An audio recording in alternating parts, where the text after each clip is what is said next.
The recording career of this band was rather brief, yet within that period they achieved two massive singles and cemented their positions in the archives of music history. This group established standards and influenced later girl bands. The centerpiece of today's video is all about A Taste of Honey. Now, if you guys love my videos and love supporting me, then I suggest you become a member of the channel where I will be releasing exclusive videos just for you all. Be sure to get that family tier so you won't miss out on these exclusive perks. Now before we start, let's be sure to leave a like on the video, subscribe to the channel, and push that notification bell to be sure you won't miss out on any more content. Now without further ado, let's cue that intro.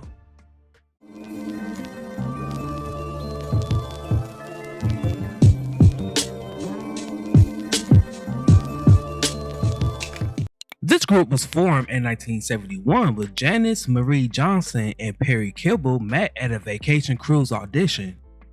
The duo named their group after their favorite song by Herb Alpert and expanded their rosters with numerous of friends and performed in Southern California clubs and military facilities around the United States. Guitarist Hazel Payne was added after Greg Walker left to join Santana. At this time, the band's roster consisted of Johnson, Kibble, Payne, and drummer Donald Johnson. Before being found by Capitol Records, the band worked on improving their sound for the next 6 years. They began touring locations outside of Los Angeles with the United Service Organizations, performing in Spain, Morocco, Taiwan, Thailand, the Philippines, South Korea, and Japan. When they returned to Los Angeles, they was performing at a nightclub when they were seen by producers Fonz and Larry Mizell, who persuaded Capitol Records' then Vice Presidents of Production, Larkin Arnold, to offer them an audition. Things went very well during the audition and they signed with Capitol Records. Their debut hit, Boogie Oogie Oogie, was inspired by an indifferent audience, and Johnson perceived the military crowd as chauvinistic.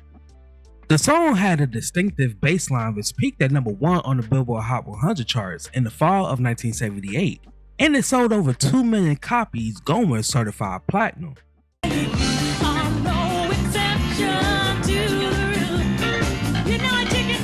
Now this song was the first song in the Capitol Records history to sell over 2 million copies, earning Capitol Records its very first platinum record. This song has become one of the most recognizable songs of the disco era. It's considerably outstripped GQ's nearly simultaneously release of the same song and served as a cornerstone for the group's self-titled first album.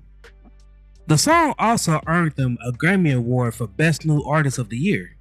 This album had another big hit with the silky and groovy follow-up, Do It Good, which peaked at number 13 on the Billboard R&B charts and number 79 on the pop charts.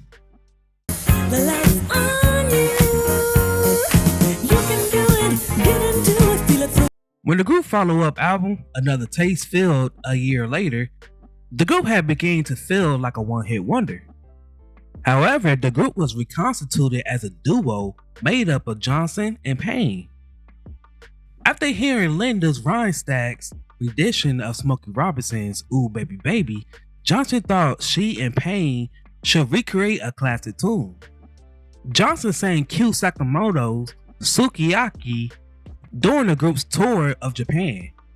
She contacted her Japanese sub-publisher, who then contacted the original writers to request permission to rework the song with English lyrics. Translators was hired, and one of them came up with the lyrics similar to the original theme.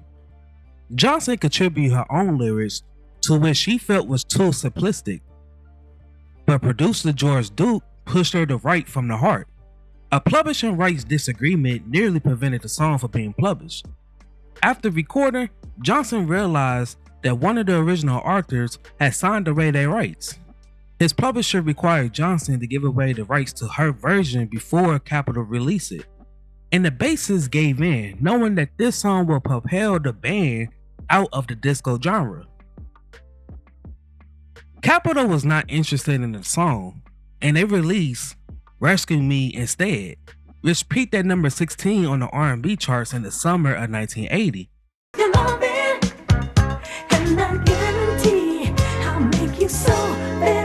Follow up with I'm Talking About You, that peaked at number 64 in late 1980.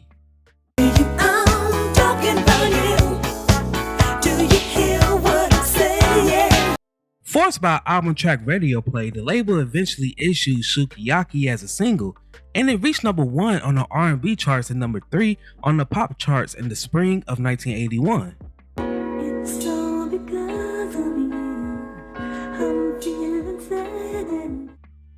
These tracks inspired the somewhat successful album Twice As Sweet. The album Ladies of the 80s was published in 1982. This album was moderately unsuccessful. However, their first song, I Try Something New, was almost in the pop top 40. I will take you away with me as far as I can. Payne eventually left the group and moved on to a whole different career in theater acting. Johnson was left to complete the group's contractual obligations with Capitol. Nothing on Johnson's solo album, One Taste of Honey, found commercial success. While the group was still active, their songs started to become samples for rap producers, as heard on Funky 4+1, That's the Joint. Girl, that we're for real, we gonna prove to everybody we know the real deal. We got golden voices and hearts to steal. And Slick Rick quoted Sukiyaki during his appearance on Dougie Fresh and the Get Fresh crew, Lottie Dolly. She said, it's all because of you. I'm feeling sad and blue. The group's version of this song was also sampled by many other artists such as Mary J. Blige, Fabulous, Big Daddy Kane, and Foxy Brown, to mention a few. In 1996, Janice Marie Johnson reformed A Taste of Honey with guitarist Suzanne Minnie Thomas. The two worked together occasionally until Payne returned for a 20-year reunion concert in 2004.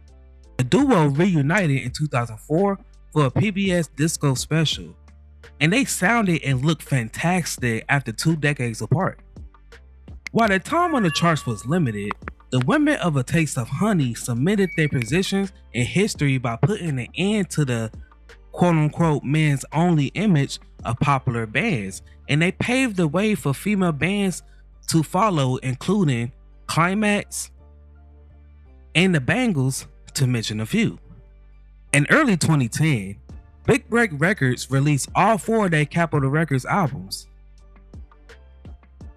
In 2008, Janice Marie Johnson was inducted into the Native American Music Association Hall of Fame. Along the way, we lost a few members, including Kibble, who passed away in February of 1999 from heart failure at the age of 49. Guitarist Susan Minnie Thomas passed away on June 15, 2015 at the age of 60. And still to this day, you can still catch Miss Janice Marie Johnson playing at a show near you. Now before we go, I have a question for you all. What is your favorite song from A Taste of Honey?